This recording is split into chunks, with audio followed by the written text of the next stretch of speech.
नमस्कार दोस्तों, स्वागत है आपका हमारी कहानियों की दुनिया में। क्या आप तैयार हैं एक नई और रोमांचक कहानी सुनने के लिए? तो चलिए शुरू करते हैं।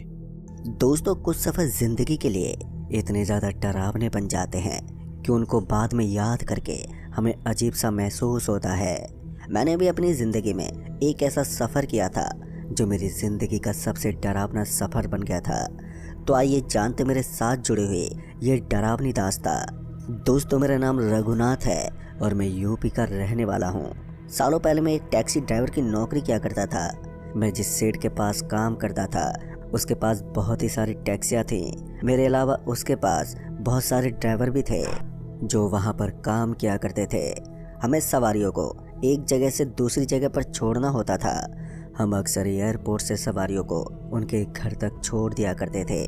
एक दिन की बात है जब मैं एयरपोर्ट पर इधर उधर भटक रहा था, लेकिन मुझे कोई भी मुसाफिर नहीं मिला जो मेरी टैक्सी में सफ़र कर सके।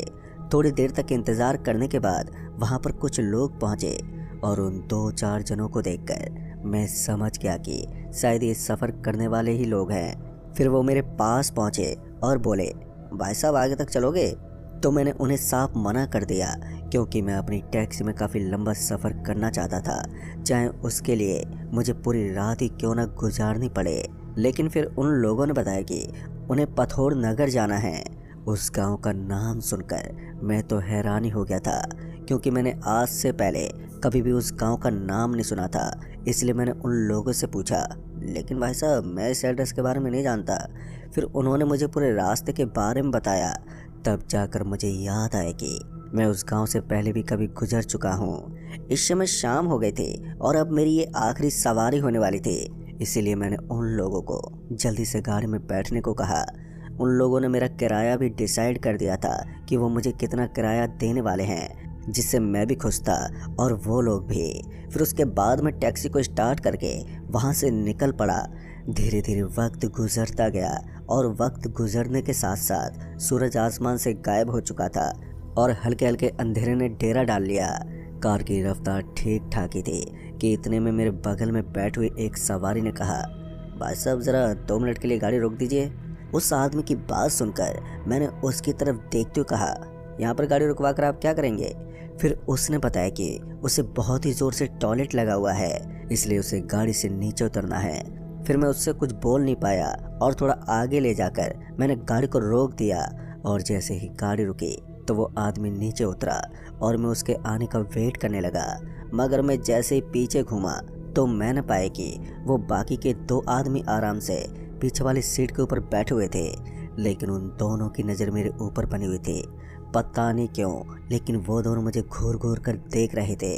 उनका ये तरीका मुझे थोड़ा ठीक नहीं लगा, पर मैंने उनके इन हरकत के ऊपर जरा सा भी ध्यान नहीं दिया। लगभग 2 मिनट हो गए थे, लेकिन टॉयलेट करने गया वो आदमी अभी तक वापस नहीं लौटा था।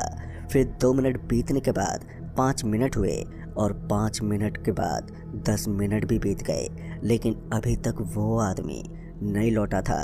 तभी पीछे बैठे हुए उन दोनों लोगों ने कहा, अब वो कभी नहीं आएगा, यहाँ से गाड़ी निकालो। दोस्तों, उसकी बात सुनकर तो मैं सोच में ही पड़ गया क्योंकि मुझे नहीं लगा था कि कोई अपने साथी को बीच रास्ते में छोड़कर ऐसे छोड़कर जा सकता है। तभी मैंने उनमें से एक आदमी को बोला, अरे भाई साहब आप ज़रा नीचे उतरकर अपने दोस्त को ढूंढ लीजिए कि आखिर वो कहाँ गया है। अब इससे आगे मैं कुछ बोल पाता कि उसने झट से मेरे कॉलर को पकड़ते हुए कहा, तुझे जितना बोला है उतना कर, वरना तुझे गाड़ी से नीचे फेंक कर यहीं मार दूंगा। इस बार उस आदमी का गुस्सा मुझसे बर्दाश्त नहीं हुआ और उल्टा मैंने उसकी कॉलर पकड़ ली, लेकिन मुझे महसूस हो रहा था कि मेरी ताकत उसके सामने बहुत कम थी। तभी उसने मुझे ज़ोर से धक्का मारा और मैं गाड़ी के स्टीयरिंग व्हील से जा टकराया। सच में उसके बाजू में बहुत ही ज़्यादा ताकत थी, लेकिन उसके बाद धीरे धीरे उस आदमी का चेहरा और उसका पूरा हुलिया ही बदलने लगा, जिसको मैं अपनी आंखों से साफ साफ देख सकता था। अब ये सब इतनी जल्दी में हुआ कि मैं कुछ समझ ही नहीं पाया। पहले की तरह दिखने वाला वो नॉर्मल आदमी अब किसी भूत की तरह बन गया था, जिसका आधा शरीर बालों से ढका हुआ था और उसका चेहरा अभी भी किसी इंसान की तरह था। फिर उस आदमी ने एक भारी आवाज़ में कहा, जितना कहता हूँ उतना कर, वरना तू भी मरेगा। अब एक बात तो मुझे समझ में आ गई थी कि मैं बुरी तरह से फंस चुका हूँ। मैं अभी भी वहीं का वहीं पड़ा हुआ था। तभी वो मेरी तरफ झपटा और मेरे मुंह से एक ज़ोरदार चीख निकल गई। जैसे मेरे मुंह से ज़ोरदार आवाज़ निकली तो मेरी आंखें खुल गईं। तो मैंने देखा कि मैं उसी जगह पर खड़ा हुआ था और वो आदमी टॉयलेट करने के लिए अभी भी बाहर ही गया था। फिर मैंने एक नज़र मेरे पीछे बैठे हुए लोगों पर डाली तो वो एकदम नॉर्मली दिखाई दे रहे थे, लेकिन वो मुझे देखकर बार बार मुस्कुरा रहे थे। तभी मुझे बाहर की तरफ से कोई आदमी आता हुआ दिखा और ये वही आदमी था जो टॉयलेट करने के लिए गया था। फिर जैसे वो गाड़ी के अंदर आकर बैठा तो मैंने उस आदमी से कहा, अरे भाई साहब, आपने तो बहुत समय लगा दिया। तभी उस आदमी ने कहा, हाँ तो आपने कौन सा भूत देख लिया? और इतना बोलते हुए उसके चेहरे पर भी एक मुस्कान सी आ गई। पता नहीं क्यों, लेकिन इन लोगों के बीच में बैठकर मुझे अपने सपने की हकीकत का एहसास हो रहा था। फिर मैंने गाड़ी को स्टार्ट करने की कोशिश की, लेकिन इस बार गाड़ी स्टार्ट ही नहीं हुई। वो एक झटका खाकर फिर से बंद हो जाती। फिर मैं नीचे उतरा और बोनट को चेक करने लगा। वो तीनों लोग अभी भी गाड़ी के अंदर ही बैठे हुए थे, लेकिन इधर मैं अपनी गाड़ी की कोई भी प्रॉब्लम को पकड़ नहीं पा रहा था। तभी मुझे वहाँ से एक साधन गुजरता हुआ नजर आने लगा।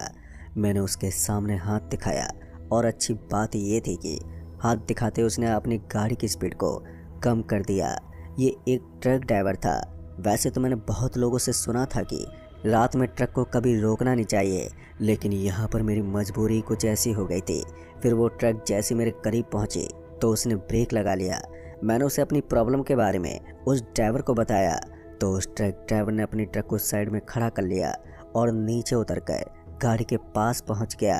फिर मैंने उसे बताया कि इन 3 सवारियों को काफ़ी देरी हो रही है और मुझे इन्हें जल्दी से जल्दी उनके घर तक छोड़ना है। इतना बोलते ही वो ट्रक ड्राइवर मेरी तरफ देखने लगा।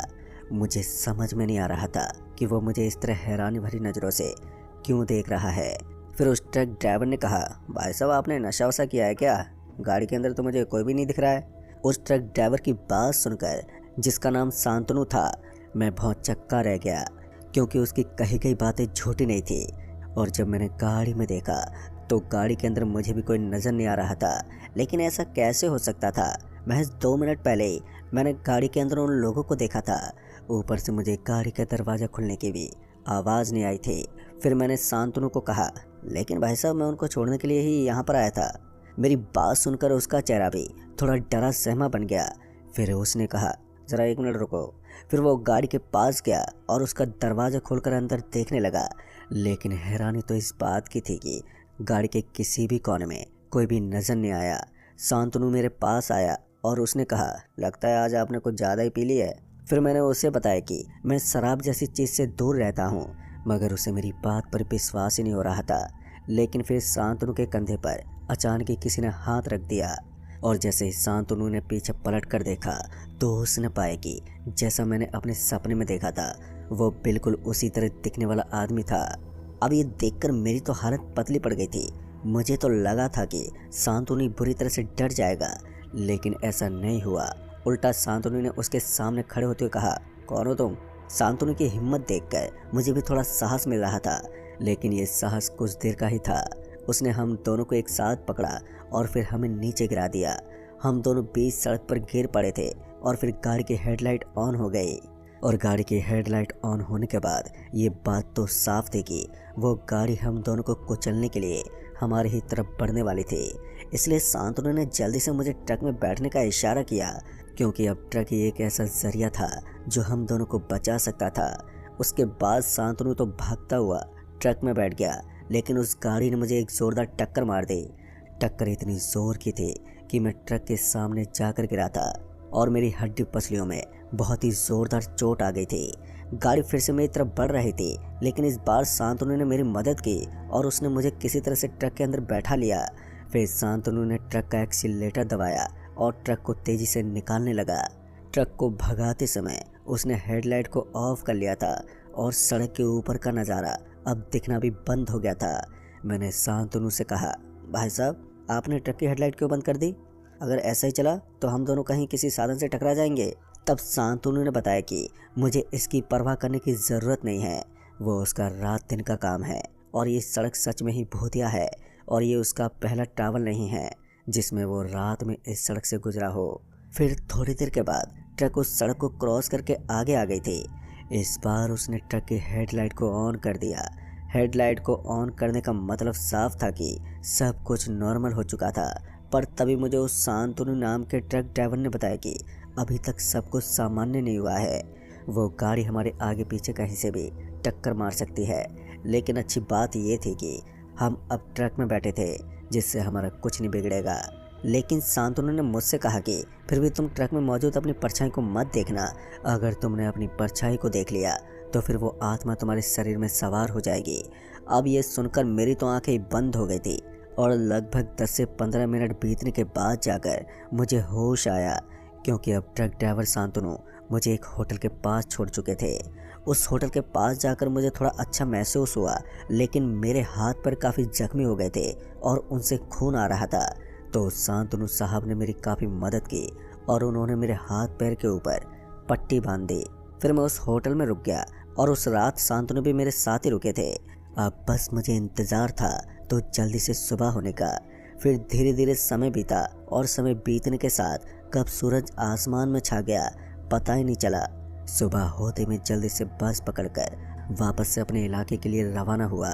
और फिर जब मैं अपने सेठ जी के पास पहुंचा तो वहां पहुंचकर जो मैंने देखा वो देखकर तो मेरे होश उड़ गए। दरअसल मैंने देखा कि मेरी गाड़ी पहले से ही वहां पर खड़ी हुई थी और फिर मैं अपने सेठ जी के पास गया तो वो भागते मेरे पास आए और उन्होंने कहा, भाई तू ठीक तो है ना, तुझे कुछ हुआ तो नहीं? उनकी बातों से तो मुझे ऐसा लग रहा था कि उन्हें इस घटना के बारे में अच्छे से मालूम है। फिर मैंने उन्हें रात में हुई सारी बात बताई और मेरी बात सुनकर उन्होंने मेरी तरफ देखते हुए कहा, मैं जानता हूँ काफ़ी बार इस तरह की घटनाएं होती हैं। आप जिस गाड़ी को ड्राइव करते हो 3 साल पहले उसके साथ एक हादसा हुआ था। उसका ड्राइवर समेत 2 आदमी चोर डाकू की गिरफ्त में आ गए थे। उन लोगों ने उन्हें बहुत ही बुरी तरह से पीटा और उन्हें मार मार कर सड़क के ऊपर फेंक दिया, पर वहाँ से चलने वाले गाड़ी वालों ने उनकी कोई मदद नहीं की थी और उन तीनों की तड़प तड़प कर वहीं पर मौत हो गई।